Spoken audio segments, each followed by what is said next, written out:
Selamat malam semuanya. Saya ngomong sama orang yang di rumah kok. Kenapa yang sejauhin situ? Karena ada di sini, Pak. Ya saya ngomong sama sini. Selamat malam semuanya. Ya bagus lah. Ini orange dari partai apa ya? Oh enggak, belum.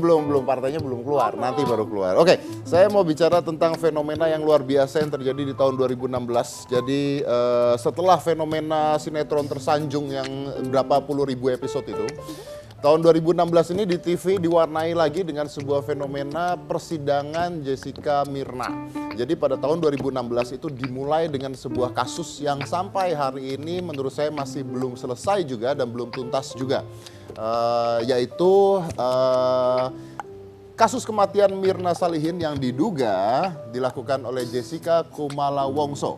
Dan Myrna meninggal pada tanggal 6 Januari 2016 karena zat natrium sianida yang dicampurkan ke dalam es kopi Vietnamnya menurut kemarin persidangan seperti itu. Betul sekali, Pak. Berita ini tuh heboh banget. Bahkan sampai media luar negeri juga ikutan menyoroti kasus ini, Pak. Sampai media luar negeri? Iya, Pak. Coba kita lihat ya. headline-nya, media luar negeri sampai menyoroti kasus tersebut. Oke. Bahasa Inggris, Pak, Cyanide kalau coffee bahasa death. Prosecutors in murder case call for 20 years jail.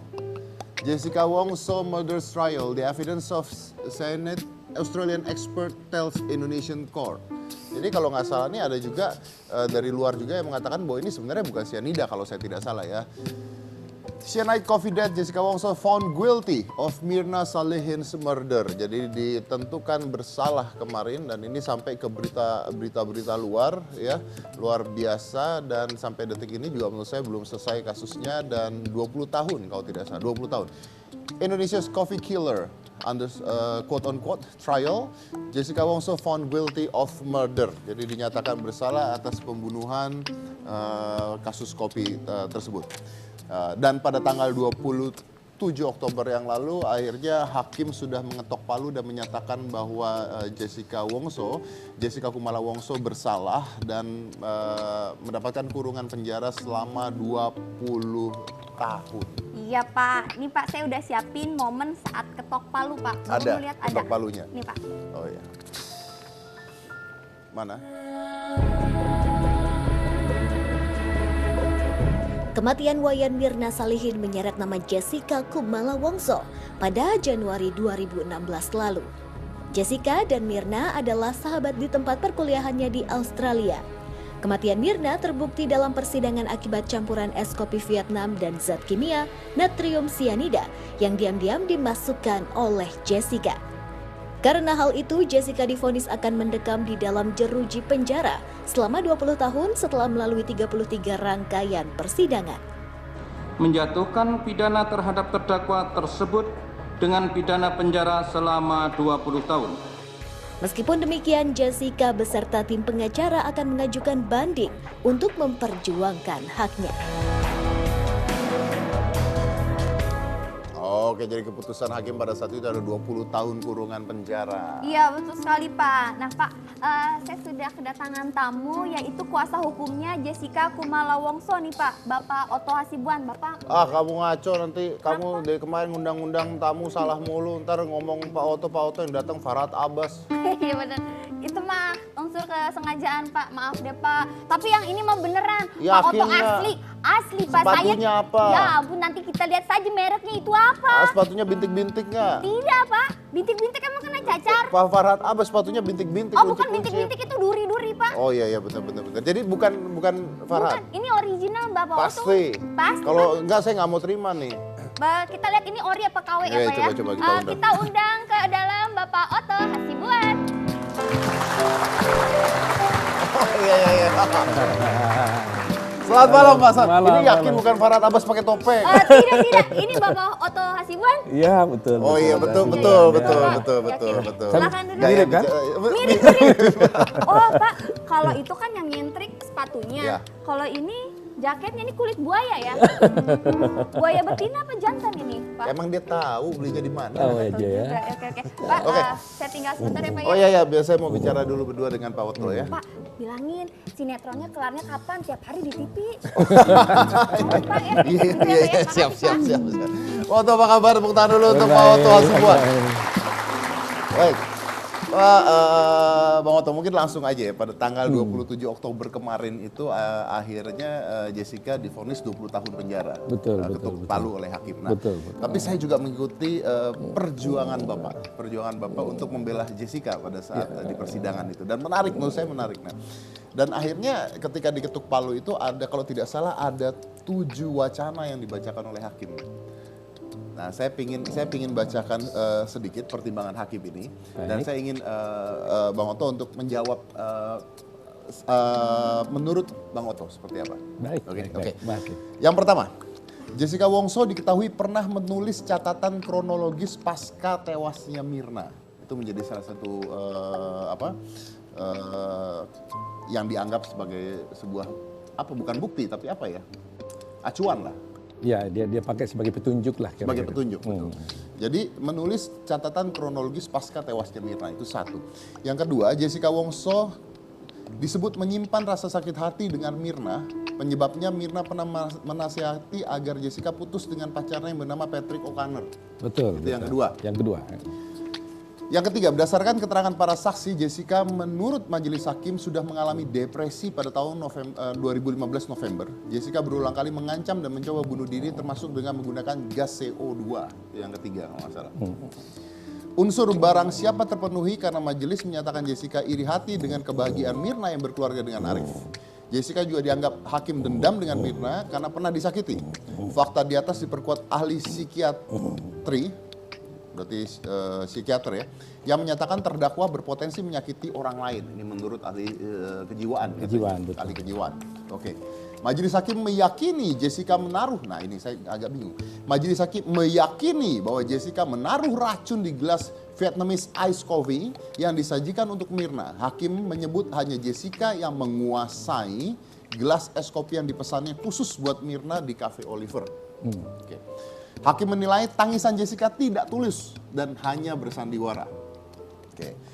Binsar mengatakan Mirna mati karena efek toksik atau racun, meski hanya ditemukan 0,2 mg racun cyanida. Namun majelis berpendapat yang menghilangkan nyawa Mirna adalah Jessica. Gimana itu, Pak? Ya, rupanya Mas Teddy ini luar biasa juga bisa menangkap semua pertimbangan hakim ya. Begini ya, memang inilah yang diungkapkan oleh pengadilan ini selama ini, dan masyarakat sebelumnya itu sudah terlanjur terpaku menyalahkan Jessica. Saya memang masuk dalam perkara ini sudah di dalam tahap pengadilan, sehingga waktu saya menangani kasus ini, posisi Jessica itu pada waktu itu sudah hampir 95% menyalahkan Jessica. Tetapi puji Tuhan setelah kita mulai tangani sampai akhirnya nanti saya ceritakan, akhirnya semuanya sekarang berbalik. Setelah mereka melihat fakta-fakta, karena selama ini mereka hanya melihat bayangkan bagaimana tayangan-tayangan di media massa yang informasinya hanya satu dari pihak kepolisian. Sehingga fakta-fakta yang sesungguhnya itu nggak pernah terungkap, Mas Teddy. Jadi intinya sebenarnya, yang kalau kita lihat kasus ini, peristiwa yang di Australia sebenarnya nggak ada kaitannya dengan Mirna. Kejadiannya kan di Indonesia. Kenapa persoalan pribadi dia yang dibawa di Australia? Apakah kalau ada di sana saya melakukan kesalahan, katakanlah Jessica melakukan kesalahan, apakah dengan demikian langsung dia dinyatakan dia selaku pelaku pembunuhan? Tadi Mas Teddy sudah menceritakan bahwa hakim meyakini, meyakini. Dia tidak mengatakan hakim bisa membuktikan, tidak begitu kan? Tidak ada kata-kata hakim tahu gitu. Tidak tahu gitu kan? Nah ini. Jadi di sinilah kesalahan peradilan ini yang menurut kami ya, seharusnya hakim tidak boleh menghukum seseorang hanya berdasarkan keyakinan belaka, tetapi dia harus menyatakan orang itu bersalah yang didasarkan kepada keyakinannya, tapi keyakinan itu timbul dari minimal 2 alat bukti yang sah. Jadi menurut Bang Otto sendiri bahwa tidak ada bukti yang cukup otentik untuk menjerat Mirna? Sama sekali tidak ada. Sama sekali tidak ada. Pertama, tidak ada satu orang pun yang melihat Jessica memasukkan sesuatu, jangankan cyanida, sesuatu ke dalam gelas Jessica. Itu satu. Kedua, yang paling utama yang sama sekali oleh pengadilan tidak pertimbangkan adalah begini. Ada cyanida di dalam kopi, di dalam gelas. Jadi ada gelas berisi kopi, ada cyanida. Ini faktanya. Siapa yang mengatakan ada cyanida di sini adalah Puslapor Mabes Polri. Kemudian katanya kopi ini diminum oleh Mirna. Kemudian Mirna mati. Setelah Mirna mati, diperiksa di dalam lambungnya 70 menit setelah dia meninggal. Oleh Laprim Polri dikatakan di dalam lambungnya negatif sianida. Negatif Artinya sianida. tidak ada sianida. Ini kan aneh nih. Di dalam gelas ada kopi, katanya ada sianida. Oleh Laprim dikatakan ada sianida, tetapi setelah diminum Mirna, ternyata tidak ada sianida di dalam tubuhnya. Tapi di sini dikatakan bahwa Binsar mengatakan Mirna mati karena efek toksik racun meski hanya ditemukan 0,2 mg sianida. Itu ditemukan di mana itu? Ya, jadi saya ceritain sedikit dulu ya. Nah, oleh karena itu kan bingung kita nih. Di gelas ada, di dalam tubuh tidak ada.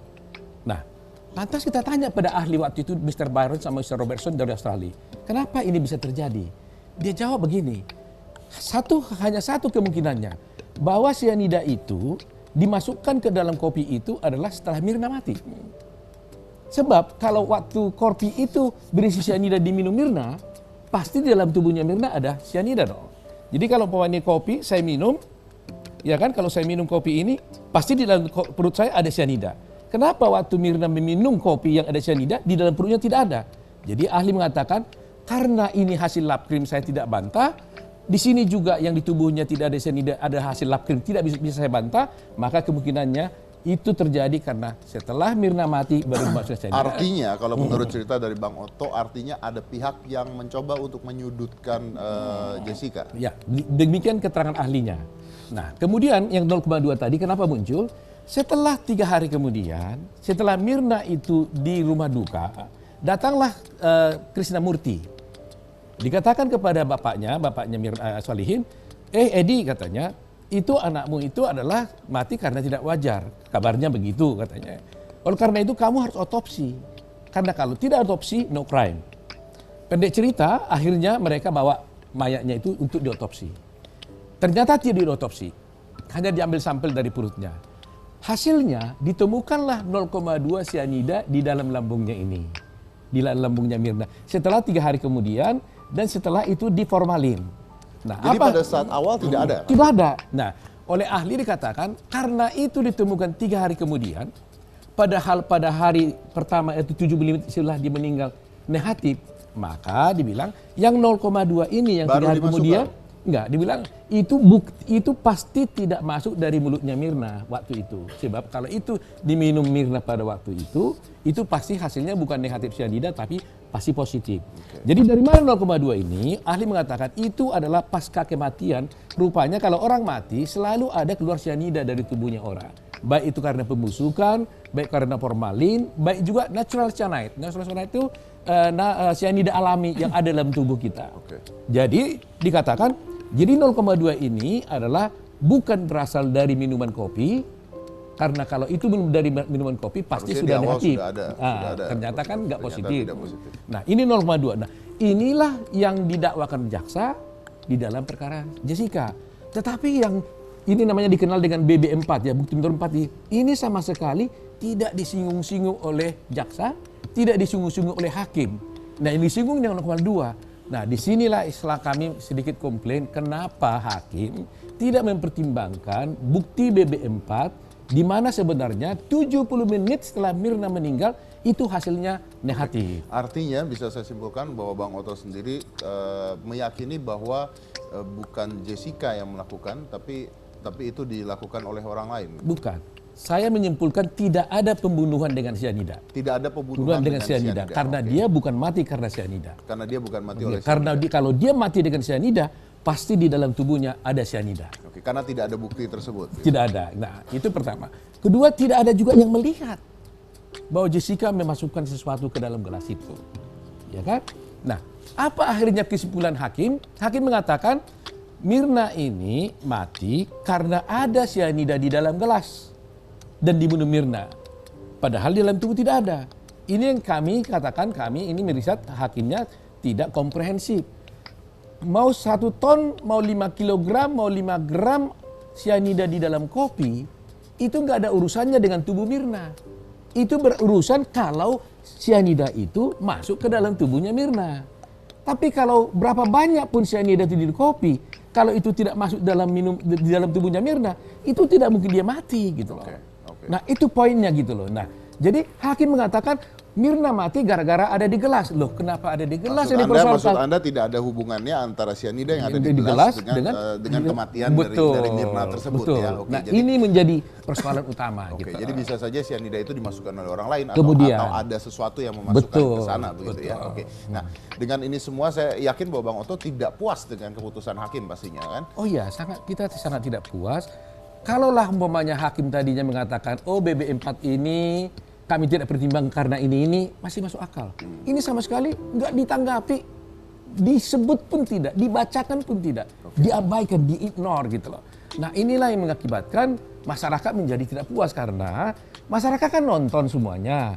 Waktu disidangkan ini kan semua orang lihat ada BB4 itu. Kenapa hakim tidak mempertimbangkan ini? Nah, yang kedua adalah CCTV. CCTV dipakai sebagai dasar oleh hakim. Padahal sampai sekarang kita tidak bisa tahu dari mana asal CCTV ini. Bisa saja itu mungkin dari aslinya, tapi aslinya ini sendiri sudah dihapus atau terhapus. Siapa yang hapus tidak tahu. Padahal hakim mengatakan yang boleh dipakai sebagai bukti di dalam persidangan ini hanya yang asli. Nah, itu dari mana CCTV yang Nggak ada dapat? sampai sekarang. Karena tidak seorang pun yang muncul di persidangan yang bisa mengatakan dari mana asal CCTV. Tidak ada. Hanya dikatakan disita dari Devi bernama Devi di Oliver. Tapi siapa yang memindahkan dari DVR yang asli tidak ada. Tidak ada berita acara pengambilan. Oke, baik. Nah, Anda sendiri sekarang akan naik banding rencananya. Betul ya? Betul. Boleh Sudah naik banding. Sudah kapan? Hari Jumat yang lalu. Hari Jumat yang lalu. Persidangan akan dilakukan? Ini kan mungkin begini, di banding itu belum tentu ada sidang, tapi boleh juga ada sidang. Tapi yang pasti kita menyatakan banding, setelah kita menyatakan banding, kita akan membuat memori banding, kemudian memori banding ini oleh pengadilan akan dikirim nanti kepada jaksa, jaksa bisa mengajukan kontra memori banding, setelah itu berkas perkaranya akan dikirim ke pengadilan tinggi nanti akan menentukan apakah masih perlu pemeriksaan tambahan atau tidak. Dan itu bisa juga karena permintaan kita. Tapi bisa juga hanya surat menyurat. Baru nanti pengadilan tinggi memberikan putusan. Oke, baik. Oke, saya akan lanjut lagi dengan Bang Otto. Selain satu ini, jangan mana-mana, tetap di Hitam Putih.